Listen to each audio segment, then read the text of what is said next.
안녕하세요. 오늘은 욥기 28장의 말씀을 가지고 하나님의 지혜를 인정해야 합니다, 이런 제목으로 함께 은혜를 나누죠. 욥기 28장은 욥기 전체에서 굉장히 중요한 위치를 차지합니다.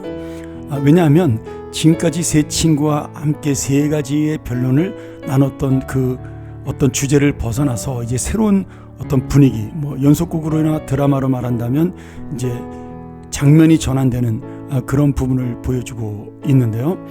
이제부터 다시 한번 이 욥과 엘리후라는 새로운 지혜로운 자, 이 현자를 통해서 32장부터 37장까지 하나님의 지혜와 인간의 지혜가 어떤 차이가 있으며 그것은 무슨 의미를 우리에게 주고 있는가, 이런 논쟁으로 발전하게 되기 때문입니다.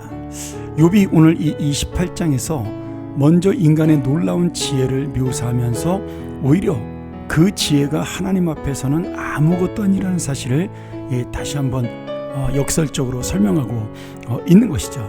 인간이 자기의 지혜로 땅과 어떤 토질로부터 자원을 채취하는 것을 설명을 합니다. 이게 4,000년 전에 쓰여진 책인데, 그럼에도 이러한 욥의 놀라운 일들이 쓰여 있다는 것은 굉장히 이 욥기서가 지혜서로서 불릴 만한 가치가 있는 것이죠. 그러니 다른 어떤 피조물들, 동물들이나 짐승은 할 수 없는 인간만이 갖고 있는 이런 지혜, 땅에 있는 자원을 이용할 수 있는 그런 지혜가 너무나 놀랍다. 그런데 이것이 정말 진짜 지혜냐, 참된 지혜냐, 우리가 원하는 지혜며 정말 가치 있는 지혜인가? 그러면서 오히려 이런 놀라운 지혜가 대단하지 않다, 하나님 앞에서는 별거 아니라는 사실을 더 오히려 반어법적으로 설명하고 있습니다. 사람들은 좁은 소견으로 참된 지혜의 가치가 어디 있는지 잘 깨닫지 못합니다. 그래서 눈에 보이는 어떤 이 자원들 또는 발전들을 보고 그것이 지혜롭고 능력이 있다라고 착각을 하는 것이죠. 그런데 그것조차도 하나님께서 다스리는 영역이요, 하나님이 모든 온 세상 만물을 통치하시면서 주시는 인간에 대한 배려라는 사실을 깨닫지 못하고 있다는 거예요. 그러니 그 광물, 자원을 캐내는 지혜가 있다 할지라도 그 속에서 하나님의 은혜를 놓치고 산다면 그것은 참된 지혜가 아니라는 것이죠. 어쩌면은 지금 이 시대를 꼬집는 말 같기도 합니다. 하나님께서 주시는 이 지구의 자원을 우리가 마음대로 쓰고 또 과도하게 사용하다가 지금 우리가 이제 기후라든지 어떤 자연적 재앙이라든지 이런 미래에 닥칠 위험들을 미리 맛보고 있는 것이 바로 하나님께서 적절하게 주신 이 자원을 제대로 사용하지 못한, 자신들은 지혜롭게 많은 것을 캐려고 했고 그것이 정말 좋은 지혜고 방법이라고 생각을 했지만 그것이 망하고 심판받는 길이라는 사실을 깨닫지 못한 것이죠. 그러니 진짜 지혜는 무엇입니까? 내가 하나님의 뜻대로 사는 것, 하나님을 경외하고 하나님을 의지하고 살아가는 것이 진정한 지혜다. 그리고 하나님 앞에 온전히 살아가는 삶이다. 이렇게 욥은 강조하고 있는 것입니다.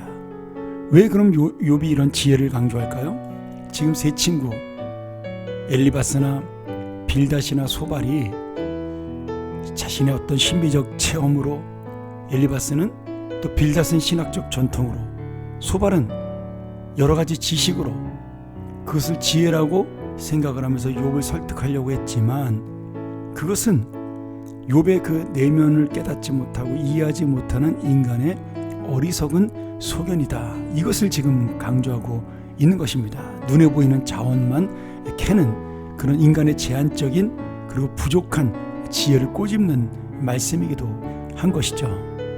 그래서 사실은 하나님의 전능하신 지혜, 무한하신 지혜를 인정하는 욥과 이 세상의 지혜를 의지하는 세 친구는 대화가 될 수가 없는 것입니다. 어떻게 보면 이것이 세상과 우리의 차이인 것 같아요. 세상 사람들은 모든 것을 보이는 대로 판단합니다.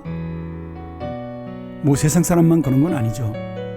눈에 보이는 것을 중요시 여기는 사람, 그런 사람들은 그럴 수밖에 없습니다. 근데 하나님은 뭘 보신다고요? 우리의 중심, 내게 주어진 은사, 그것을 가지고 어떻게 사용하는가. 우리는 그것을 가지고 어떻게 우리가 높은 자리로 내 욕심대로 채울 것인가를 고민하지만, 하나님께서 나에게 주어진 것으로 어떤 삶을 하나님의 뜻대로 사는 것인가, 이것이 바로 하나님의 지혜로운 삶이라고 말씀하고 있는 것입니다.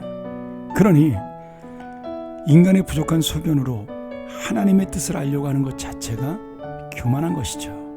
우리는 오직 전능하시고 자비로우신 하나님 앞에 우리의 죄인됨과 부족함을 깨닫고 무릎 꿇을 수밖에 없는 것입니다. 하나도 이해되지 않고 하나도 납득이 되지 않고 도저히 받아들일 수 없는 현실과 상황일지라도 이 속에 우리가 깨달을 수 없는 하나님의 지혜가 담겨 있다는 것을 인정할 때 우리는 진정한 주님의 은혜를 만날 수가 있으며 하나님과 함께 하신다는 믿음으로 살아갈 수가 있습니다.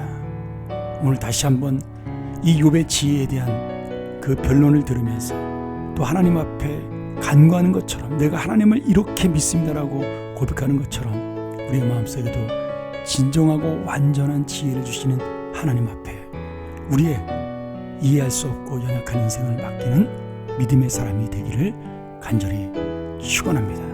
함께 기도하겠습니다. 하나님 아버지, 우리는 조금만 눈에 보이는 것이 있으면 자랑하고 나타내고 드러내고 그것이 정말 좋은 것인 양 잘난 것인 양 교만하게 살지만, 하나님께서는 우리의 중심을 보시고 우리의 마음을 아시고 그리고 우리를 사랑하신다는 사실, 그것을 깨닫고 사는 것이 진정한 은혜임을 알게 하여 주옵소서. 나의 자랑이 바로 거기에 있으며 나의 명예와 나의 은혜가 바로 거기에 있음을, 하나님이 알아주시는 것에 있음을 깨닫게 하여 주옵소서. 오직 주님의 말씀 앞에 순종함으로 내가 다 이해하지 못해도 받아들이지 못해도 그래도 주님을 믿습니다라는 고백이 우리 가운데 나타날 수 있도록 함께하여 주시옵소서. 예수님의 이름으로 간절히 기도합니다. 아멘.